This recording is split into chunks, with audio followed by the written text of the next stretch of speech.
And we are back. Regarde. Dis donc. Oui. Ah. Bonne année. On va pouvoir s'étaler un peu. Oh là là, ça fait plaisir. Ah, Happy New Year tout le monde. Hein? Happy New Year. Happy New Year, la pinouillère. Bonne année à toutes et à tous. Happy New Year, hein, vous savez tous comment ça s'écrit évidemment. Exactement, la pinouillère. API-NOU. Exactement, la pinouillère. Yes sir. On s'installe tranquillou, on fait la bise évidemment. Comment ça va Alex? Bah écoute, ça va plutôt pas mal, écoute. On a enterré 2020, enfin. On l'a mis dans le rétro. J'ai bien dit enterré. Tout à fait. Hein, voilà. Ça fait bizarre, nous sommes en 2021 et au moment où cette vidéo est tournée, nous sommes tous encore en vie. Ce qui est une bonne nouvelle. Ouais, ce qui est une très très bonne nouvelle. Et il y a de la NBA. Putain, il y a incroyable. de la NBA, exactement. Au moment où nous tournons cette vidéo, nous avons la possibilité de venir jusqu'ici, hein, nous faire accueillir par Léonce et tourner. Combien de temps cela va-t-il encore durer? Ouf, alors là. Laissez la police faire son travail. Nous vous donnerons des informations dès que possible. Vous le savez, évidemment, on a fait pas mal de distance. Les 30 previews en 22 jours, on était là chaque jour avec vous jusqu'à la reprise de NBA le 22 décembre. On est très content avec Alex, Léonce, Bibi et toute la team Trash Talk de vous retrouver. Une grande saison d'NBA qui vous attend sur la chaîne préférée, votre chaîne préférée. Il n'y a pas eu trop de vidéos là ces derniers temps. Parce que qu'est-ce qu'on a fait le 31? Bastien t'avait envoyé un tweet pour dire que techniquement on était un peu tendu et tout. Bon, j'ai fait une grosse connerie. Hein. Je suis allé à la campagne. C'est ça. Voilà. Boum. C'est pas faute de faire la preview des Pacers tous les ans. Hein, grosse connerie. Il y a des stéréotypes qui ne bougent pas. Bon, voilà. J'allais dire on m'y reprendra plus, mais non, si en fait on m'y reprendra. Hein, mais branche-toi en Ethernet s'il te plaît, Alex. Non, en effet, on a pris quelques jours tranquillou aussi pour laisser la saison NBA prendre place. Il y avait Noël, il y avait le Nouvel An. On espère que vous, ça va aussi de votre côté. Et donc, comme on le disait à l'instant, une grande saison qui vous attend sur la chaîne. Vous inquiétez pas, on va être avec vous. Et j'en profite tout de suite pour le dire. Encore une tonne de surprises. Enfin bon, bref. Qu'il y aura plein de surprises, tout à fait. Pas prêts encore. On l'avait tweeté, j'avais balancé réunion au sommet avec Léonce et Alex pour savoir ce qu'on va vous concocter.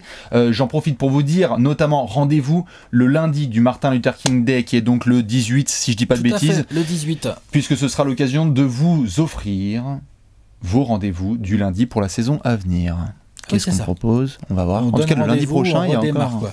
Voilà, lundi prochain, il y a encore une petite attente. Et après, on va vous mettre bien comme il faut. Mais donc, une saison de NBA doit commencer forcément avec plein de choses. Des grandes questions. Les Knicks sont-ils en train de chercher le titre? Ce ne sont pas des questions. Les Nuggets vont-ils aller en play-off? Ce ne sont pas des questions, monsieur. Ce sont des conclusions. Tout à fait. Et c'est votre vidéo préférée. Vous l'aviez demandé, les conclusions hâtives. On l'a fait tous les ans, c'est un classique. Au bout de quelques matchs de NBA, on se pose tout de suite et on dit, voilà ce qui se passe, voilà l'avenir. On a quoi là? On a entre 5 et 7 matchs par équipe, en gros. Hein. Tout à fait.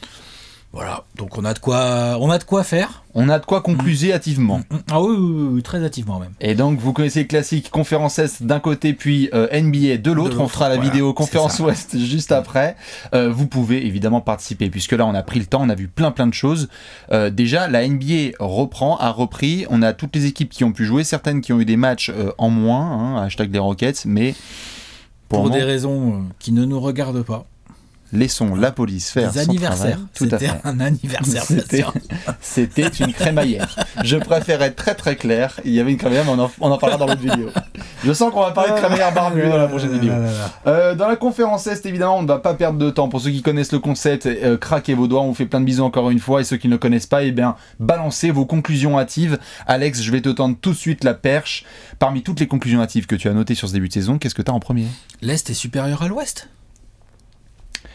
Bah déjà j'ai une preuve irréfutable. J'ai une preuve irréfutable. À aujourd'hui là, quand on tourne là, t'as une team en playoff à l'Ouest qui est playoffable, qui n'a pas 50% de bilan. Et voilà. Alors qu'à l'Est, tout le monde. Pardon. Tout le monde est top 8. Le 8e, c'est les Hawks, je crois. Oui. Ouais. Les Hawks à égalité avec les Cavs, bien sûr, qu'on attendait bien sûr. Juste derrière. Les Bucks. Ouais, tout à fait. C'est important de faire la phrase complète. Et ils ont tous un bilan supérieur à 50%. Tout à fait. Voilà. Sont-ils devant ou derrière les Knicks? Ça, on en parlera. Mais c'est vrai que l'Est, c'est quand même nettement, on l'a toujours dit tous les ans, l'Est, c'est nettement meilleur que l'Ouest. Bah, franchement, l'Est, là, ils ont ramené du monde pendant l'intersaison. On l'a bien vu pendant les 30 previews. Westbrook. Franchement, Westbrook, franchement lourd. Ils ont ramené. voilà. Ils ont ramené aussi Aaron Baines. Ah bah ils ont ramené. Aaron Baines, mec. Tout à fait. Ils ont ramené Aaron Baines. Non. Jrue Holiday. Ils ont gardé Gordon Hayward. Clint Capella. Voilà. Donc non, c'est lourd l'Est. Tom Thibodeau. Très très lourd, voilà, exactement. Tom Thibodeau, tout à fait, qui venait pas vraiment. Il était à l'Ouest et maintenant il est à l'Est. Il était à l'Ouest dans tous les sens du terme. Voilà. Donc voilà, et puis ça joue très bien. Je veux dire, on a des équipes ultra performantes dès le début de saison à l'Est. Des équipes qui sont des surprises. Pieds au plancher. On a des surprises. On a quelques déceptions aussi dont on va être bien obligé de parler, mais bon an, mal an. Comme je dirais, comme tous les ans sur les 10 premiers matchs de la saison, l'Est est supérieur à l'Ouest. Ouais, tout à fait. L'Est sera beaucoup plus intéressant que l'Ouest. Il y a un bien meilleur niveau, donc bien évidemment, n'hésitez pas à nous dire ce que vous pensez de ça. C'est vrai que même moi, je l'ai vu un petit peu. L'Est va être plus excitant, mais c'est marrant. Cette conférence, à chaque fois, il y a un côté très attirant dès le début de saison parce qu'on a des nouvelles stories, les matchs sont plus tôt et on oublie l'Ouest. Et puis, le côté excitant n'est pas forcément en rapport avec le niveau. C'est ça. C'est-à-dire que moi, par exemple, au moment où on tourne, la nuit dernière, j'ai regardé le magnifique gestion de fin de match des Hawks contre les Knicks. Magnifique gestion de fin de match, impeccable. On va en parler.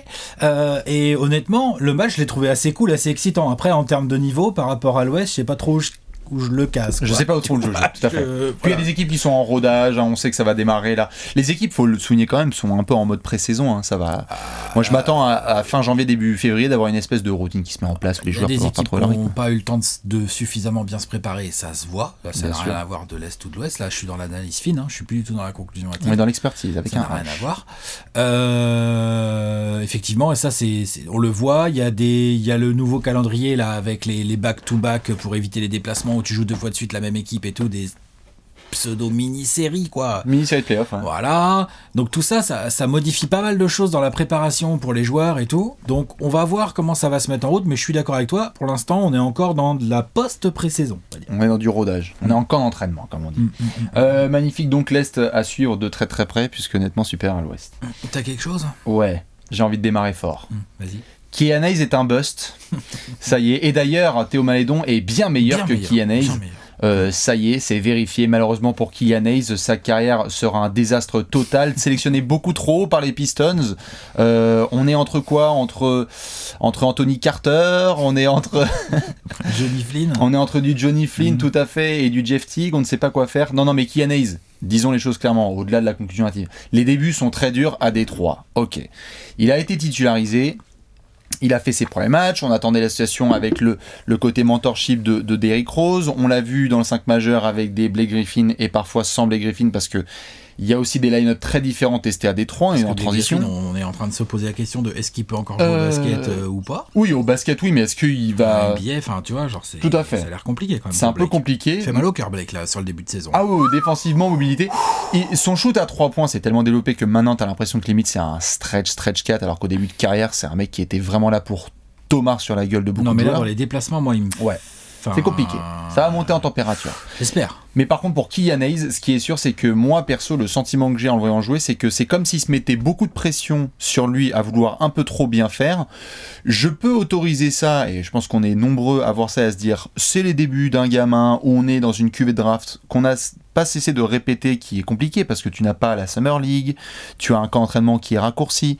Donc, donnons-lui du temps, mais là les débuts sont très compliqués pour Kian Hayes parce que tu as l'impression que chaque match, il est un peu crispé et il laisse pas parler son jeu totalement. Tu as des séquences vraiment où tu vois son bagage technique, sa capacité à trouver les joueurs démarqués, mais c'est un peu trop souvent isolé. Pour moi, Kian Hayes, j'ai envie de dire, pour l'instant, pour moi, je mets uniquement ça sur le critère de la confiance. Ah oui, complètement. Clairement. Pour en revenir aussi à ce que tu as dit au début dans ta conclusion hâtive par rapport à la compare avec Maledon, avec Théo Maledon, faut souligner le très très belle entrée de Théo Maledon en NBA. Ah bah bien sûr. Par contre, il y a quand même un critère là que je trouve qui est trop souvent oublié. Genre, il y a un mec qui est titulaire dans une équipe de chiasse, et il y a l'autre, il est remplaçant dans une équipe pas ouf non plus, tu vois. C'est pas ouf. Ok, mais il est remplaçant. Ah, mais c'est pas les mêmes responsabilités. Théo Maledon, sans lui faire offense, moi j'adore ce qu'il fait, vraiment il me fait kiffer. Je pense qu'il a un pur style de joueur NBA aussi. Ouais. Par contre, il joue des secondes units quand même sur la majeure partie de son temps de jeu. Bien sûr. Alors que Kylian Hayes, lui, il bouffe des Kyrie Irving, il a eu du Steph Curry dans la bouche et tout. Tu vois, c'est quand même. Faut contextualiser, c'est-à-dire que je dis pas que c'est plus facile ou plus dur, je dis juste Kylian Hayes, pour moi, est dans une situation où ce qu'il rencontre en cours de match est supérieur à ce que rencontre Théo Maledon pour l'instant. Et évidemment, puisque Maledon peut en effet affronter les secondes unités, n'a pas la même pression, les mêmes attentes. C'est-à-dire que Kylian Hayes, dès qu'il démarre un match, en ce moment, on dit c'est lui qui prend la place de titu devant Derrick Rose, balle en main, système, avec la gestion. Machin, Jeremy Grant qui est franchise player. Dans une franchise où en effet il y a eu la transition et où tu dis quelles sont les premières options, tout à fait. On ne sait pas forcément comment ça se passe à Détroit parce qu'on a des matchs où on a eu du Josh Jackson, on a eu des matchs où on avait Jeremy Grant très bon. Dédé Drummond. Non, il n'y a plus Dédé Drummond. Merde, comment Mason Plumlee. Non. Isaiah Stewart, Sadiq Bey. J'ai dit Jeremy Grant. C'est Kodo Mouya. Je voulais. Isaiah Thomas. Il a pas Dédé Drummond. Il a pas. En fait, il a quoi pour jouer Kylian Hayes? C'est-à-dire que je dis pas qu'il y a pas. Il y a des joueurs tout à fait corrects, mais comment il a des gars quand même avec lesquels jouer. Mais le truc, c'est que il est quand même dans une équipe faible. Le 5 majeur est faible. Je veux dire. Tout à fait, c'est faible. Il a rencontré des purs meneurs. On lui a mis des grosses responsabilités. Il a la possibilité parfois de jouer, mais il n'a pas. Pour le moment, selon moi, il y a tout à fait ce contexte confiance qui fait qu'il faut qu'il trouve ses marques. Et il y a des rookies qui démarrent très mal. Et au bout de 3-4 semaines, je veux dire, là, on vient de parler du fait qu'il a affronté Trae Young. Revoyons les 5 premières semaines de Trae Young en NBA. On était là en train de se demander, genre, oui, et puis 4 sur 25 au shoot, pas de distribution, c'était tendu. Ce qui ne veut pas dire qu'après Kylian Hayes va tourner en 30-10, mais juste, Kylian Hayes va peut-être aussi trouver sa place, ne serait-ce que à Détroit et en NBA. Donc tu dois savoir déjà tous les soirs qu'est-ce que tu as comme responsabilité. Aujourd'hui, tu sais que tu es titulaire, très bien, mais est-ce qu'il sait combien de shoots il peut prendre? Quels sont les drives qu'il doit faire? Et tout à fait, quel shoot il doit prendre? Et qui sont ses vrais partenaires quotidiens? Parce qu'on a vu pendant la pré-saison qu'il y avait eu quelques trucs pas mal en niveau d'entente avec Blake Griffin, mais combien de fois ont-ils vraiment pu jouer ensemble? C'était pas non plus si régulier que ça. Non, et puis jusqu'à quel point il est... Enfin, tu vois, là, ce qui se passe à Détroit n'est pas facile forcément pour un rookie. C'est quoi le projet exact? Blake Griffin, on en a parlé, on a vu comment il joue. Jeremy Grant qui débarque, qui veut du ballon et tout. Dwayne Casey qui doit... jongler avec tout ça. Tu vois, genre, tout est compliqué. Donc, il a 19 ans. Moi, je trouve qu'il y a eu quelques petits flashs que je trouve hyper intéressants, notamment du point de vue offensif. Il a un bagage technique qui fait que tu sens qu'il peut se développer et devenir une arme très forte au scoring. Donc, non, il n'y a rien qui indique que c'est un bust, en fait, aujourd'hui. J'ai envie de dire, Kylian, si tu regardes cette vidéo, Nova Nuit, t'en prends un, là, avant de te coucher, tranquillou, tu vois, tu pètes un coup, tout va bien. C'est la NBA, c'est normal, il faut passer par des étapes pas faciles comme ça. Et voyons sur la durée de la saison comment ça se fait. Oui, moi aussi. Franchement. Mais je pense que ce qui n'était pas forcément attendu, c'est que aujourd'hui dans la répartition de shoot, tu dois te dire genre en fait, je suis un meneur gestionnaire parce qu'en fait les mecs avec qui on va plus filer la gonfle, ça va être les Blake, les Jeremy Grant Jeremy Grant joue à un niveau, t'as l'impression tu te dis Pascal Siakam ou Jeremy Grant, enfin tu vois.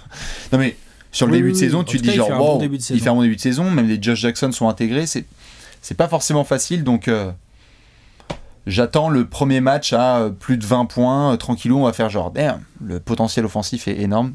Et pour moi, en tout cas, la conclusion est très claire, Kylian Hayes est un bust. Kylian Hayes est un mauvais choix de draft, c'est évident. Allez, je t'en prie. Pascal Siakam n'est pas un franchise player. Ah, c'est pas une conclusion hâtive, ça. C'est avec un point d'exclamation. Ce n'est pas une conclusion hâtive non plus. Ah ouais?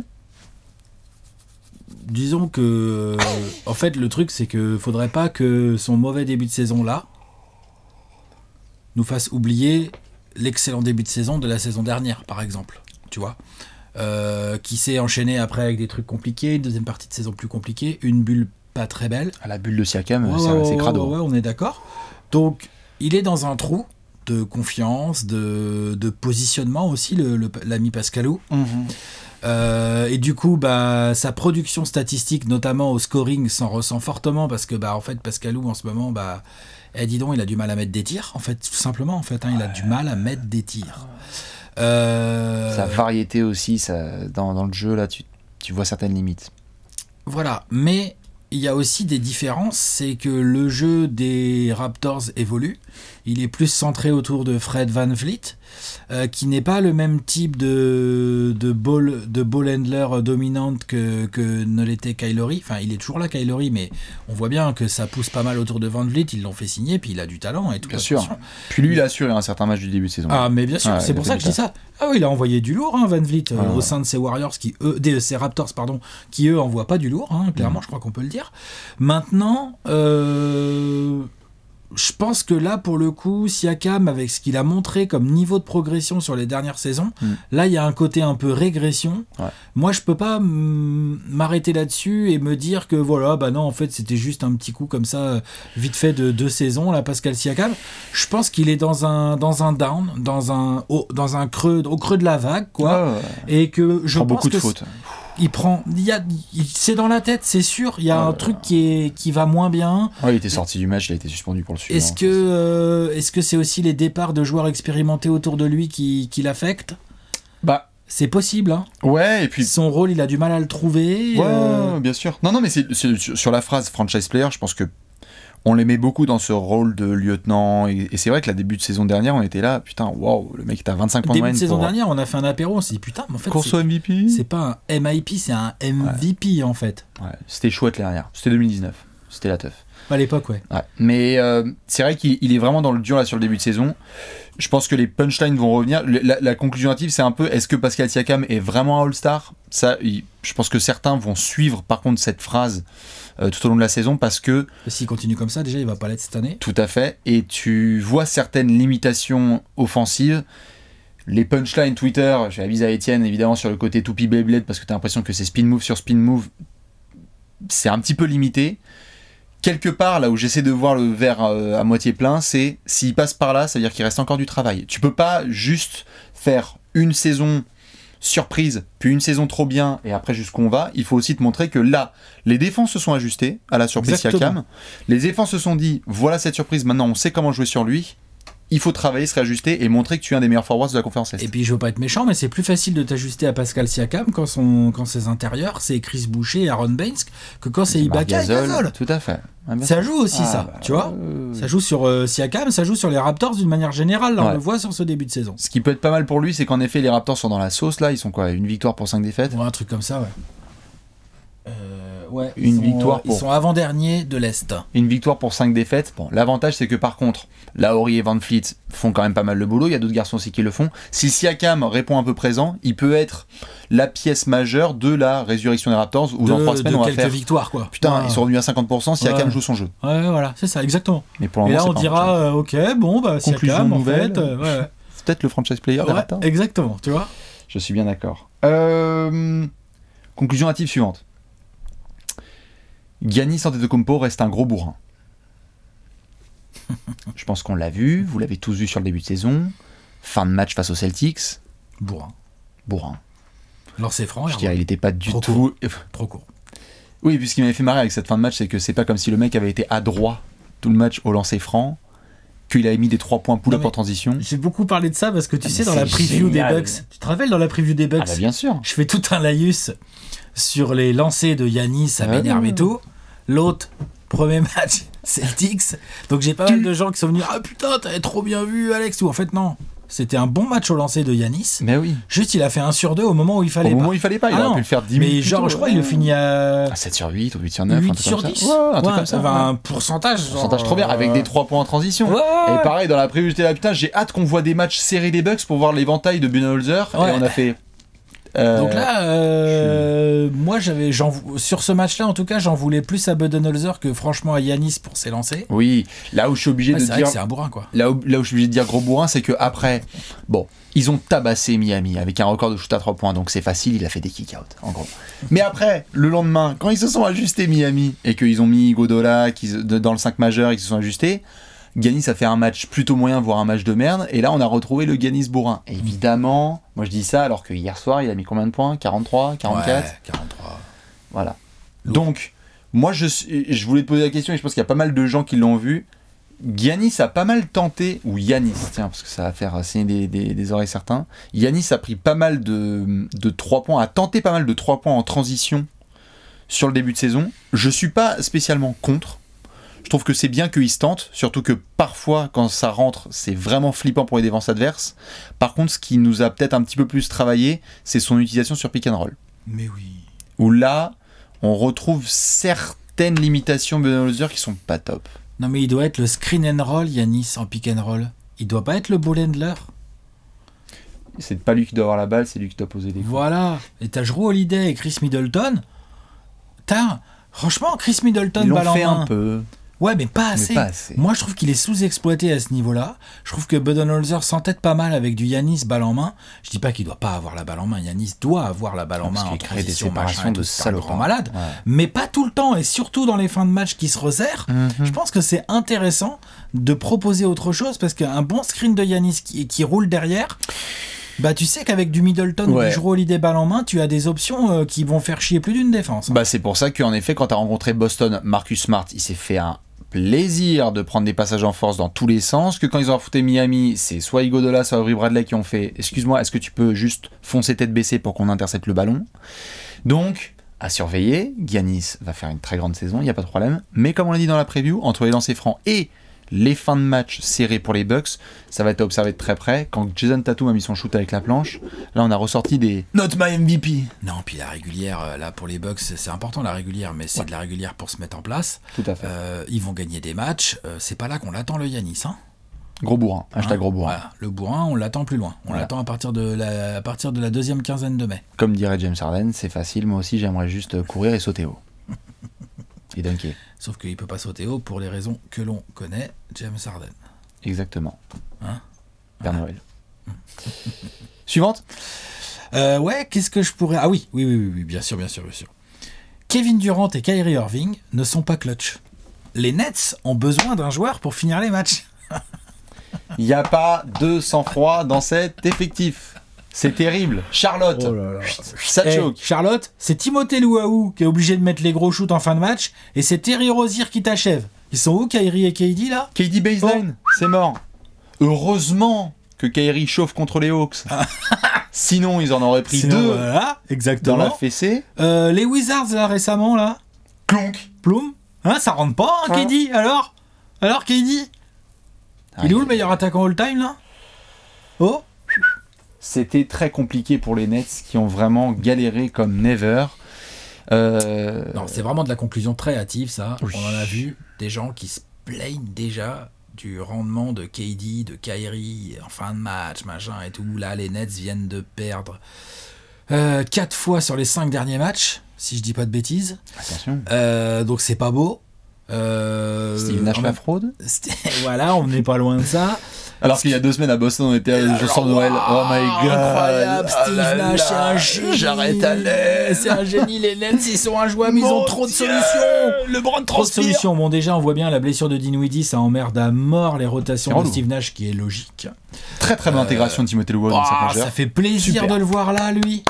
Trop plaise. Oh là là. Trop plaise. Défense. Il est parfait dans son rôle. Scoring, c'est il super. Le kiffe, hein. Tu sens que Kevin Durant, Timothée Luwawu, ça se file des ballons. Enfin, Kevin Durant qui kick out pour Timothée. Pour peu que Thomas Bryant n'assassine pas les Nets avant-hier, c'est Luwawu qui met le panier un peu crucial en fin de match et tout. Et il avait défendu comme un porc sur Trae Young, c'était vraiment très propre. Super, ça fait plaisir. Ouais. Merci Spencer. Ça, c'est du bon petit Frenchie qui sait choper ses minutes quand elle se pointe. Ça fait vraiment plaisir. Pour en revenir aux Nets et à KD et Kyrie plus globalement, faudrait pas oublier que c'est une équipe qui a bougé beaucoup de joueurs pendant l'intersaison, qui a un potentiel offensif complètement dingue, que leur principal problème, franchement pour moi, c'est pas la clutchitude en fin de match, c'est que ils doivent jamais se retrouver dans des fins de match serrées avec Charlotte et les Wizards, en gros, donc ils doivent mieux défendre. Non, franchement, faut mieux défendre. Tu vois, genre... là, ça va pas du tout. Enfin, non, ils se font plaisir. Contre les Wizards, là... 43-41 qui se balade peinard, quand tu vois genre les shoots ouverts qu'il laisse et tout, enfin la défense va vraiment être un sujet à Brooklyn, et le côté trouver l'équilibre, trouver le rythme, bien comment sûr. Ils doivent jouer. Ce qui est pourtant étonnant, parce que le match de Noël là, qui a été une masterclass des Nets à Boston, avec un gros Kyrie, un gros KD, tu vois leur potentiel défensif et tu fais wow, ils peuvent, wow. quand tu vois l'apport que peuvent avoir justement les KD, les Kyrie, les Jarrett Allen et compagnie et Joe Harris, tu te dis putain les mecs c'est du létal en attaque et ils sont capables en défense. Il faut que ce soit plus régulier. Plus régulier, que chacun comprenne mieux son rôle. Les rotations, c'est un effectif assez profond, même en l'absence de Dinwiddie. Ouais. On voit bien, on a parlé en bien là de Timothée Luwawu, Taurean Prince, c'est un peu compliqué là pour lui le début de saison. Ah bah là, il joue pour l'adversaire comme on dit. Tu vois, c'est un peu compliqué tout ça. Caris Levert aussi doit mieux trouver son rôle et tout. Enfin, il y a plein de petits et gros réglages à faire côté Nets. Maintenant, personnellement, je n'ai aucun stress sur la clutchitude de Kyrie Irving ou celle de Kevin Durant. Là, pour le coup, là. Et sur l'alliage, ce qui est très cool, c'est que tu vois tout de suite que les deux kiffent jouer ensemble et se laissent volontiers la patate. C'est-à-dire que quand KD, face aux Hawks, quand il gagne, quand KD chauffe tout le match, mais qu'après il voit Kyrie Irving qui est nul à chier les 3 premiers quarts-temps, mais qui après dans le 4e quart fait c'est l'heure. Uncle Drew time. Et bah là, du coup, KD, tu sens qu'ils s'entendent très bien les deux et ça fait longtemps qu'ils voulaient jouer ensemble. Il lui laisse la gonfle et il fait moi, je vais me mettre en spot-up shooter de 30 points par match. Je vais te laisser. Et il a mis tout le monde dans la sauce. Donc, je suis d'accord avec toi. Ils s'entendent bien. Ils vont être clutch. Il n'y a aucun souci. Mais c'est vrai que cette blessure de Dinwiddie là, Ah, ça te travaille tes rotations là. Attention. Ça, c'est le genre de merde dont tu peux reparler au moment des playoffs. Pour ceux qui ne le savent pas, Spencer Dinwiddie ne devrait pas du tout rejouer de la saison. Non, c'est saison morte apparemment. C'est mort. Nous sommes d'accord. Conclusion suivante. C'est toi. Trae Young, candidat MVP. Bon, ouais. Bah, c'est pas une conclusion hâtive, ça. Alors non. Appliquez-vous, les gars, pour finir, s'il vous plaît. Parce que moi, j'étais très content du début de saison de mes pupiou. Super. Super. Et puis Trae Young, quand il s'y met, attention, il y a eu du 30 points, 10 passes. Puis DeAndre Hunter, là, moi j'aime bien son début de saison, là. Attention les Hawks. Hein. Nous, on a une équipe là, avec Bogdanovic, DeAndre Hunter, Cam Reddish, John Collins, Clint Capella, c'est super, il n'y a pas de problème. Trae Young fait ses stats, Trae Young est excitant. L'attaque des Hawks, il n'y en a pas beaucoup qui sont meilleurs que l'attaque des Hawks, c'est super.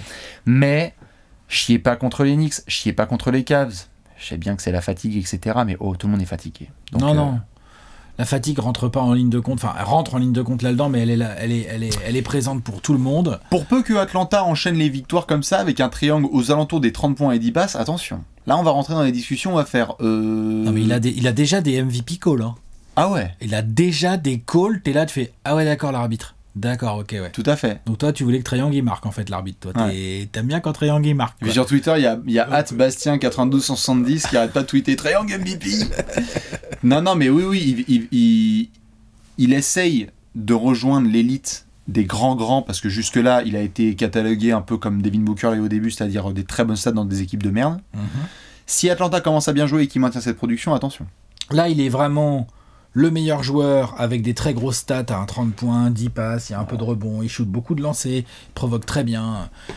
Il a énormément de moves, il voit le jeu, enfin, il fait vraiment jouer toute l'équipe et tout, il a tous les ballons, il perd jamais la confiance, même quand ça rentre pas en début de match et tout. Enfin, vraiment, il est impeccable là-dessus.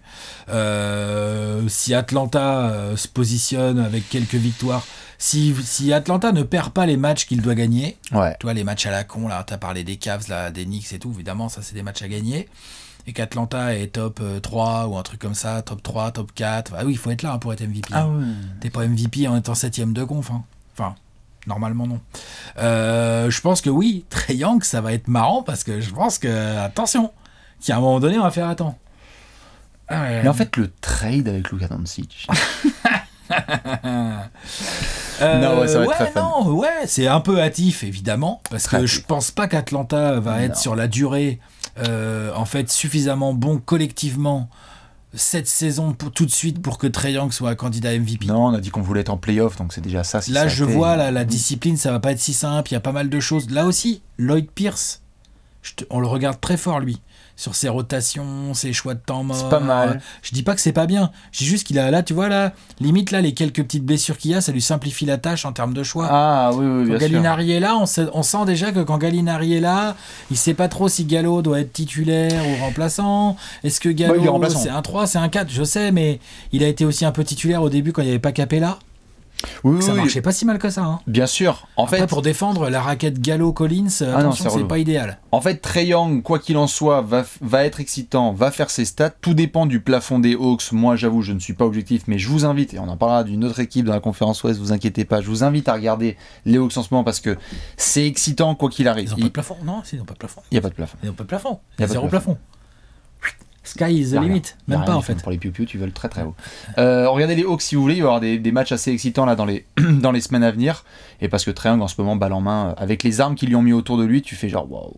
Ah oui. Ah c'est chaud. Très relou à défendre les Hawks. Là. Très très relou, surtout quand Cam Reddish et DeAndre Hunter se prennent pour le Paul George de saison régulière. Quoi. C'est ça. On va en reparler. Voilà, on va reparler aussi de ça. Conclusion suivante. Ouais. Conclusion suivante. Julius Randle est un franchise player. Ah. Oui, monsieur. 22 points. 11,5 rebonds, 7,4 passes décisives, 50% au tir, 40% de loin. Pour des Knicks top 5 de la conférence Est. Les Knicks sont très compliqués à jouer. Ils sont 5 ? Ouais, ils sont 5e, ouais. Enfin, ex-aequo avec tout un tas de gens, mais ils sont là, quoi. Ils sont là, ils jouent. Il y a quelques blessures, mais Thibodeau fait du Thibodeau, c'est-à-dire qu'il y a 6 mecs qui jouent 43 minutes par match. On y va ! Ouais. Mais en même temps, pourquoi pas ? Au moins, il fait jouer les jeunes. Donc moi, c'est le côté que j'aime bien. Tu vois, il fait jouer Emmanuel Quickley, il fait jouer RJ Barrett aussi et tout. Sûr. Et au milieu de tout ça, il y a Julius Magic Randle, le gaucher créateur, le gaucher gestionnaire, voilà, et qui ouais, ils sont marrants à regarder les Knicks avec ce Randle qui a souvent la balle, qui crée, qui lâche des ballons, qui fait des kick-out et tout. Enfin. Mea culpa total. On a fait la preview, on était là, oui, on avait le drapeau au Bitopin, on était là genre allez, on y va. On en a parlé. Oui, tout à fait, mais on avait parlé, on était là genre oui, normalement, ils vont pas garder Julius Randle dans le 5 majeur, tu sais, quand tu revois la preview, tu te dis c'était il y a 1 an et demi. Et en fait, mea culpa total. On avait, je pense que beaucoup de fans des Knicks avec qui j'avais pu discuter étaient un peu comme ça sur Julius Randle qui avait un peu des œillères. Il y a une espèce de transformation là en cours et c'est très bien. De Julius Randle, plaque tournante de l'attaque des Knicks, une phrase incroyable. C'est-à-dire que David Fisdale et Tom Thibodeau, pour le coup, mea culpa aussi, entre guillemets, du côté Thibodeau. Mais on a émis. Ça reste. Moi, il y a des choses que j'aime pas dans le basket que Thibodeau prône. Oui. Il y en a, on les verra, j'imagine, dans le courant de la saison. Par contre, je dois reconnaître un truc, c'est que lui, au moins, il sait mettre une équipe dans l'ordre. Tout à fait. Tu vois, genre, dans l'ordre. Bien sûr. Voilà. Mais Julius Randle, playmaker, c'est incroyable. La vingtaine de points, vous pouvez s'y attendre. La dizaine de rebonds, vous pouvez s'y attendre. 7 passes. 7 passes. Julius Randle. Et puis, c'est de la bonne création, hein. Non mais et puis c'est calme. Et puis il enlève du bras droit, il enlève du bras gauche, ils sont plutôt bien sentis et tout. C'est de la bonne création. Tout à fait. Et on parle à peine de sa défense. Je veux dire, il s'est tapé Sabonis à Indiana qui en ce moment Sabonis, il envoie de la bûche. Il fait des efforts, mais c'est pas encore son point fort quand même. Ouais, mais il y a suffisamment d'efforts pour qu'on se dise, en fait, tu débarques en ce moment, tu regardes un Magic's, tu fais, mais Julius Randle est un des 15 meilleurs joueurs de la planète en fait. Il fait partie d'un club, là, vous l'avez peut-être vu, j'avais balancé sur Twitter, il y a quoi ? Il y a Giannis, Jokic, lui et Sabonis dans le club des 20-10-5, là, à 20 points de passe. Je veux dire, Julius Randle. Et en plus, il fait ça en mettant 40% de ses 3 lui. En plus. Il a ça, hein. Il a un petit toucher, hein. La juste pas de gauche, hein. Donc t'as dit Julius Randle, franchise player ? Est-ce que c'est une conclusion hâtive ? Est-ce que c'est une conclusion hâtive ? Julius Randle All-Star, s'il tourne en 20-11-7 dans des Knicks qui sont playoffables, franchement, il est All-Star. Ouais. Maintenant, attention, il y a combien de matchs les Knicks ont dû jouer ? 7. Ils ont joué 7 matchs, donc tu vois, on va se calmer, on a un dixième de la saison qui est joué. Mais sur ce petit dixième de saison, Julius Randle, Monsieur Julius, quoi. Je pense que celle-là, elle est fat, comme conclusion hâtive. Quand l'année dernière on avait fait la même vidéo et qu'on était là genre waouh, Karl Anthony Towns candidat MVP et qu'on revoit maintenant dans le rétro, est-ce que les Knicks seront encore dans le top 8 de la conférence Est avec un Julius Randle en 20-10-5 ? Celle-là je veux bien qu'on la séquence. Ouais, parce que si c'est le cas... Il joue vachement bien par contre, c'est ça, on peut pas le nier, ça joue vachement. Et puis ça se déconcentre pas et tout, c'est du Thibodeau dans le texte. Les Knicks sont clutch, c'est à Indiana et contre les Hawks là qu'ils ont fait, on perd de 10 ? Tranquille, calme. On joue. À Houston il a... Pardon. Julius Randle, la meilleure chose qui s'est arrivée à New York depuis la Houston, disrespect Carmelo et Porzingis, c'est très bien, bravo. Franchement, bravo pour ce début de saison. Bravo pour ce titre de MVP, juste on n'a rien pu faire. Conclusion hâtive suivante. Alex ? C'est toi. Oui, mais je suis obligé de te regarder. Vas-y, dis-moi. Doc Rivers a tout changé à Philadelphie. Ça y est ? Bah oui. Tout révolution. Tout le process est Terminé. Voilà, c'est la révolution maintenant. Doc Rivers est arrivé, a pris la place de Brett Brown. Voici un coach. On a la défense la plus efficace de la NBA sur ce début de saison. Ils sont hyper relous. Ben Simmons est partout, Danny Green et Joel Embiid et Tobias Harris, ça fait le taf. Ils sont hyper relous à jouer les Sixers en ce moment. Le calendrier a été un peu à l'avantage, c'est très bien. Mais en attaque, c'est pas tout mal. C'est pas tout mal, mais franchement, le calendrier les a bien aidés là-dessus. On est d'accord. Ils ont eu des équipes assez faibles défensivement à jouer, et moins fortes qu'eux aussi en termes de talent. Mais, du coup, ils les gagnent, du coup, les matchs. Donc c'est bien. Tu vois, c'est ça le truc. Les Sixers sont numéro 1 de la NBA. Et ils les gagnent, et ouais, ils ont le meilleur bilan. Et ils les gagnent, et ils ont pas un Joel Embiid à 30 points par match. C'est les gagnent collectivement. C'est ça. T'as du Tobias qui a fait des très bons matchs. Très très bon Tobias. T'as du bon Ben Simmons. 16 Curry, Danny Green. 7 Curry, Danny Green, ça le fait. 10 shoots à 3 points et ils en mettent. N'empêche que c'est pas cool d'avoir du spacing autour de Ben Simmons et Joel Embiid. Je crois qu'on en avait déjà parlé. Non, je crois qu'on en a déjà parlé. Non, c'est quand d'avoir un peu de spacing. C'est-à-dire que Daryl Morey serait un meilleur GM que Kelton Brandt. Dis donc. Si tu déprogrammes tes tweets, pourquoi pas. Mais jusque-là, attention. Mais oui, non, c'est clair que tu vois, en tout cas, en dessous de la gueule de Doc Rivers, parce que c'est pas mal. Il y a aussi des limitations, mais on a vu des fins de match. Je crois que c'est la fin de match face aux Wizards, notamment en début de saison, où il y a eu quelques bons systèmes de fin de match. Et il y a Scott Brooks aussi en face. Et il y a Scott Brooks, c'est pour ça. Parce qu'attention. Je me permets. Mais pour le moment, Scott en tout Brooks, cas. on l'a bien reconnu aussi, là. Tout à fait. Mais on va en parler. Ouais. Le groupe vit bien. Philly démarre bien et Philly va avoir des jolis tests sur les semaines à venir. Je crois qu'il y a une double confrontation face au Heat qui va approcher. C'est assez cool. Je suis assez d'accord. Tu sens que le Doc, il a réussi un truc au moins qu'on lui connaît. C'est qu'on l'a suffisamment critiqué, mais on peut aussi reconnaître qu'il est arrivé dans ce vestiaire et il a fait « Bon, les gars ». Et tu sens qu'il a su trouver les bons mots pour faire en sorte que le groupe vive bien, que les mecs soient contents, que ça joue. Ouais. Maintenant... Dans la continuité, et si jamais ça se complique, comment Doc va réagir d'un point de vue tactique, ça, on en reparlera en février. Mais pour l'instant, bon début de saison, et oui, Doc Rivers a tout changé. J'aimerais récupérer mes 100 €, s'il vous plaît. Voilà. Ça va être compliqué. T'es trompé d'année, en fait. C'est ça, trop en avance. Ouais. Suivante. L'avantage quand t'es trop en avance, c'est que tu finis toujours par avoir raison. Rendez-vous en 2024 pour le titre des Sixers. Putain. Conclusion ratifiante, tu vois, on parlait de Scott Brooks. Moi j'ai quelque chose autour des Wizards, c'est Westbrook Bill, ça marche pas. Ah. Westbrook Bill, ça marche pas. Ça marche pas. Hein. Non, ils sont pas complémentaires. Il y a qu'un seul ballon. Celle-là aussi, c'est vrai. Dans une NBA où on n'arrête pas de seriner et l'expérience le montre qu'il te faut 1, 2, voire 3 extérieurs capables de tenir le ballon pour gagner un titre, et on a encore des gens qui font Bill, il n'y a qu'un seul ballon, ils peuvent pas jouer ensemble. Bill, Westbrook, Ish Smith, Daniel Tijan, Jérôme Robinson. Non. Mais oui, non, c'est vrai que là on se fout de leur gueule, mais pourtant ils ont l'air de bien s'entendre les deux garçons, mais je pense qu'on peut en mettre une à Scott Brooks quand même. Scott Brooks là, attention. C'est pas bien. C'est scandale là. Oh oui, c'est pas bien là. Là, attention, là il y a des rotations qui sont vraiment cheloues. Il y a de l'utilisation de joueurs, je sais pas trop ce qui se dit entre le coach et les joueurs, mais c'est vraiment bizarre. Des gestions de fin de match. Enlève le mot gestion de ta phrase. Enlève fin de match. Ouais. Donc ça, c'est pas bien. Et puis, je comprends, du coup, Thomas Bryant fait un super début de saison. C'est cool, on est content. Offensivement. C'est offensivement, même défensivement, il a fait des petits efforts, tout ça. Il essaye de s'appliquer, il met quelques contres, il se bat au rebond. Enfin, tu vois, il apporte, quoi. C'est Thomas Bryant. Mais, t'as un back court qui peut être, ultra dominant. T'as un vrai poste 1 à côté d'un vrai poste 2. Bon, après, je sais qu'il y en a qui vont dire non, Westbrook, c'est pas un poste 1. C'est quand même un poste 1, Westbrook, qui porte la balle et qui sert les copains. Tu vois. T'as Bradley Beal. Bradley Beal, qu'est-ce qu'il y a comme arrière tellement meilleur que lui dans la NBA actuelle? À l'Est, je sais pas trop. Dans la NBA actuelle, ça discute vraiment très très fort. Enfin, franchement, c'est vrai, non? Bien sûr. Du coup, pour moi, ça doit marcher. Scott Brooks a la responsabilité de faire en sorte que ça marche. Et je m'en fous de savoir si Westbrook croque un peu trop ou joue les poulets sans tête de temps en temps. C'est Westbrook, oui, évidemment. En plus, Scott Brooks, il le connaît. Il connaît la bête. il a des possibilités pour faire marcher ça. Alors, il est sur un début de saison où les deux joueurs shootent très mal à 3 points. Donc c'est vrai que ça aide pas non plus dans leur rendement. Oui. C'est-à-dire que même Bradley Beal, c'est un peu faiblard. J'ai pas la stat exacte sous les yeux, je l'avais regardé tout à l'heure. Je crois qu'il est même pas à 30%, tu vois, de loin. Ah non, mais sur le début de saison, notre ami Bradley Beal, alors qu'il met 30 points par match. Mais même les Wizards, d'une manière générale, je veux dire, ils ont même des gars qui n'utilisent pas trop ou pas assez, alors qu'on est plutôt sur du sniper, même Garrison Matthews, etc. C'est des mecs qui sont...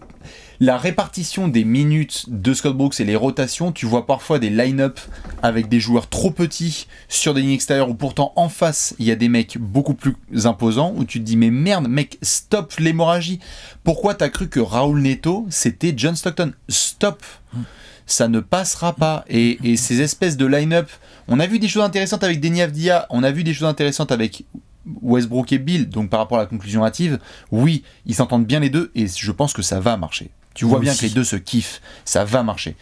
Mais et attention, en plus, tu peux les faire tourner, tu peux toujours en avoir un sur le terrain. Et tout à fait. C'est des joueurs qui peuvent jouer des gros volumes, c'est des joueurs qui participent beaucoup au rebond, qui sont capables de créer pour les autres, qui sont des joueurs très forts en pénétration. Bon, Westbrook est clairement un beaucoup moins bon shooter que Bradley Beal, mais tu vois, tu peux trouver d'autres choses et tout. Enfin, les efforts qui sont censés être faits pour des équipes qui doivent être bonnes ne sont pas faits pour le moment par les Wizards, que ce soit les joueurs ou le coach, et donc il faut lancer la saison là. Ils ont 2 victoires, ils en ont une belle arrachée à Brooklyn, ils en ont une à Minnesota, bon, on parlera des Wolves dans une autre vidéo. Oh là oui. Voilà, mais sinon, attention, parce qu'en plus, pour ceux qui l'ont pas vu, j'avais balancé le calendrier des Wizards. Là, en sortie de cette vidéo là, vous allez comprendre. Mais ils ont les moyens de faire chier n'importe qui. Là, pour l'instant, sur ce début de saison, à titre perso, pour moi, je le mets sur le compte de Scott Brooks pour l'instant. Ah ben oui, bien sûr.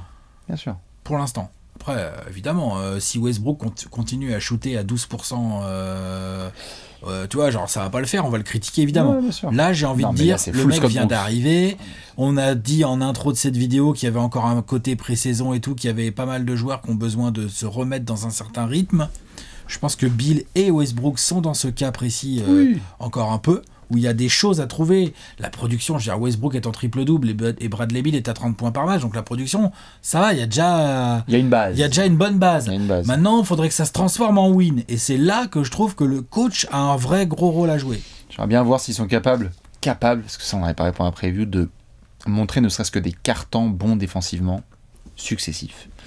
Des cartons où ils montrent qu'ils sont capables d'avoir des line-up, donc ça passe par le coach, où en fait il dit ok, cette fois on doit bien défendre, essayer de s'appliquer et construire, parce que après les Wizards, tu peux faire une discussion, mais tu peux dire offensivement, les mecs ils font partie de l'élite potentiellement. Bah sur le bas-court c'est clair en tout cas, ça c'est sûr et certain. Puis tu crées des décalages, Thomas Bryant, c'est pas ouf. Ah bah non. Attention. Hein. Franchement, il y a des trucs. Il y a des sorties de temps mort, tu sens que les joueurs ils ont rien compris de ce que Scott Brooks a dit pendant le time-out. Quoi. Les deux relou. Les 2 matchs face aux Bulls là, c'est une horreur. Une horreur. Qu'est-ce que c'est moche, alors qu'ils sont... Enfin franchement, ils sont plus forts que les Bulls. Hein. Allez, on se concentre. Voilà. Scott Brooks, sinon c'est la porte. Hein. Très bien. Conclusion hâtive suivante. On a sous-estimé les Pacers. Encore une fois.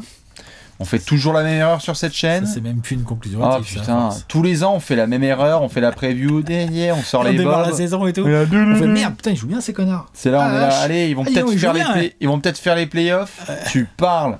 Là, c'est très très bien. Les Pacers sont carrés. Ils ont battu les équipes qui devaient battre, mais ils sont aussi vachement bien débrouillés face aux Celtics notamment pour l'emporter. Domantas, c'est impeccable. Brogdon est impeccable, tout à fait. Tous les apports Turner est le meilleur contreur de la NBA, ça rentre plus ou moins à 3 points. Il a été clutch là à New Orleans, mais il n'a pas des pourcentages de dingue, mais suffisamment pour qu'on ait des Pacers qui ressemblent à ceux d'il y a un mélange entre l'année dernière et il y a 1 an et demi, où en fait les jouer c'est chiant parce que ça joue bien, c'est la marque est répartie. Ils sont un vrai Toto Oladipo d'être ultra casse-couille. Hein. Et il a été à certains moments... Non, mais oui, mais tu vois, genre dans la continuité. Dans la continuité, ouais. Il a été clutch en défense à New Orleans. Non, mais carrément, contre Boston, il avait été ouf. Il va mieux déjà, tu vois qu'il va mieux athlétiquement, là. Ouais. Mais tu vois, il est pas encore offensivement, par exemple... Et là, ils doivent jouer... Enfin, ils ont joué un peu... parfois, si j'y vais du sans TJ Warren. Ils ont essayé de montrer ce dont on parlait, dont pas mal de gens parlaient entre les 2 saisons, c'était est-ce que dans ce genre d'intersaison la plus courte de l'histoire de la NBA, les équipes avec le plus de continuité auraient un avantage. On avait fait le tableau de l'été des Pacers, on était là genre, le tableau de l'automne, Il y a genre, putain, en termes de mouvement. Ah bah là, eux, la continuité, on la sent en début de saison. Continuité maximale, nouveau coach, Björkgren, bien. Fin de match notamment contre Boston, bien exécuté, pas trop de problèmes. À confirmer, là, les Pacers, parce que vraiment, sur le début de saison, c'est honnête, et Domantas a été, je crois, joueur de la semaine sur la première semaine. C'est lui là, est à un niveau qui est très très sale. Oh là là là là. Oh là là là là là là. Domantas, c'est très très sale. Et offensivement, il y a toute la palette. Jeu au poste, offensivement, clutch, il met des sauces en attaque complètement. aux gens là. À tout type de joueurs. En plus, il fait beaucoup de bons choix. Hein. Genre, dès qu'il a un petit, il l'emmène à l'épaule sous le cercle. Oh, c'est chaud. Dès qu'il a un grand, il le joue dans le périmètre. Ah, il exécute parfaitement. Oh, ah non. ouais. C'est top. Et en défense, il y a des vrais progrès, dont on parlait déjà la saison dernière, mais là, c'est vraiment bien. Donc, surveillons de près les Pacers pour qu'ils soient top 5 de l'Est et qu'on revienne sur nos 30 previews en 22 jours. Les Pacers, encore une fois. Ah là là. Que veux-tu? Allez, à toi. Bah non, moi je suis bien. T'es bien? J'en avais 5. Très bien, mais je t'en sors une petite et puis après on fera les West parce que je sais qu'il y a des équipes qui vont être là genre oh non, on s'est pas occupé de nous. Bien évidemment, dédicace aux fans de Boston puisque Jaylen Brown est meilleur que Jason Tatum. Ça se dit quand même. Ah oui, bien sûr. Bah écoute, regarde. C'est pas compliqué. Genre, Jaylen Brown attaque presque aussi bien que Jason Tatum, voire parfois mieux. Non, sur le début de saison, il attaque mieux, ouais. Moi je dis que ça discute, mais bon. Voilà. Ah, Jaylen Brown, il est complètement dingue là. Au scoring, ouais. Je trouve que globalement, l'attaquant. Je suis dans la conclusion. Il n'y a même pas de discussion. Non, mais attends, et par contre, du coup, Jaylen Brown, vu qu'il défend mieux, c'est le meilleur joueur. C'est le franchise player des Celtics. On s'est gouré de numéros. C'est pas JT. Les Jay Brothers, en fait, le grand, c'est Jaylen Brown. Ouais. Il est parfait. Défensivement, il est super. En attaque, en effet, il y a eu un coup de chaud à Memphis. Il y a eu des coups de chaud aussi là ces derniers jours. Ce serait pas étonnant de le voir continuer là-dessus. Si je dis pas de bêtises, l'année dernière, avant qu'on ait cette espèce d'explosion de Jason Tatum en février, on discutait de Jaylen Brown ou Jason Tatum au All-Star Game. Ouais. On est peut-être sur la même discussion cette année encore. Ou peut-être que les deux iront. Bah, s'ils continuent comme ça les deux, ça pourra peut-être se causer. Peut-être Tristan Thompson. Tu vois, ouais. Qui sait. Dans les équipes dont on ne s'est pas occupé, évidemment, je t'avais pas fait une passe décisive sur Markelle Fultz. Markelle Fultz joue enfin comme un first pick de draft, c'est ça? Ça, c'est bien hâtif comme conclusion. Ça fait plaisir de le voir jouer comme ça. Ah, Markelle. Par contre, c'est bien hâtif. Markelle. Ouais. Ça fait plaisir. C'est bien. Ouais. C'est Vavan qui s'est blessé un peu là. Vavan s'est blessé un peu. Bah, de toute façon, là, le Magic, il y a des bonnes choses et puis il y a des choses où on sait pas trop comment le juger. Deuxième de la conférence Est. Bon. Ah non, bah grave. Attends. Si t'avais pas chié contre le Thunder, tu pourrais être à 6-1. Bon. Comptablement, c'est bien. Super début de saison du Magic. Il n'y a rien à dire là-dessus. Pareil, continuité. Et Markelle Fultz est loin d'y être pour rien. Son duo avec Vucevic fonctionne très bien. Ouais. Il propose des choses intéressantes en défense. Ouais. Non, franchement, super. Maintenant, il va m'en falloir un peu plus pour recommencer à vraiment pouvoir positionner le potentiel en fait de Markelle Fultz. Ah oui, bien sûr. Ça reste un joueur qui est encore jeune. Qui peut encore beaucoup progresser. Maintenant, il faudrait savoir. Voilà, exactement.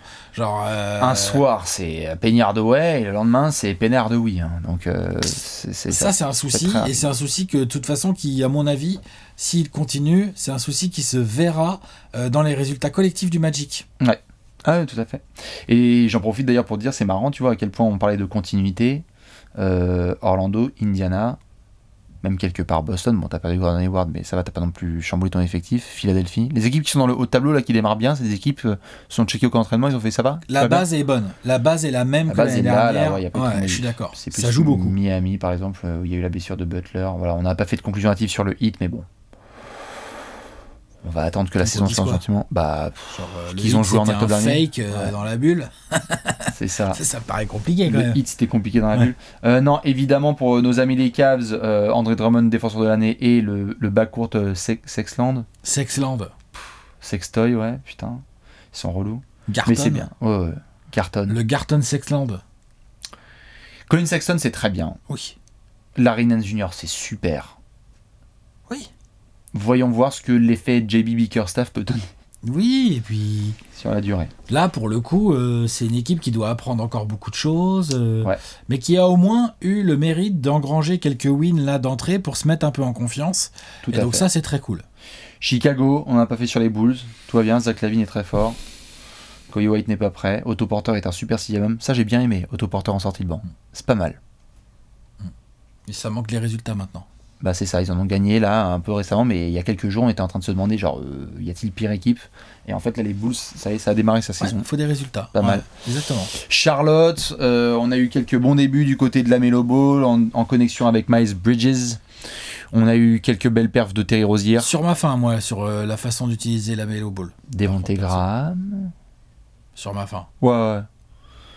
Qu'il soit pas titulaire, déjà j'étais surpris, mais bon, je respecte. Moi ça me va. Par contre, le temps de jeu, je sais pas. Ça a monté. Ouais, il y a intérêt parce que je trouve que ça se voit quand il est sur le terrain. Même quand il est pas si bon, je trouve que ça se voit. Ça va monter. Il y a un très bon début de saison de Bismack Biyombo. Il y a un début de saison catastrophique de Devonte Graham. C'est compliqué là. On parlait de Siakam qui rentre pas des shoots, mais alors lui.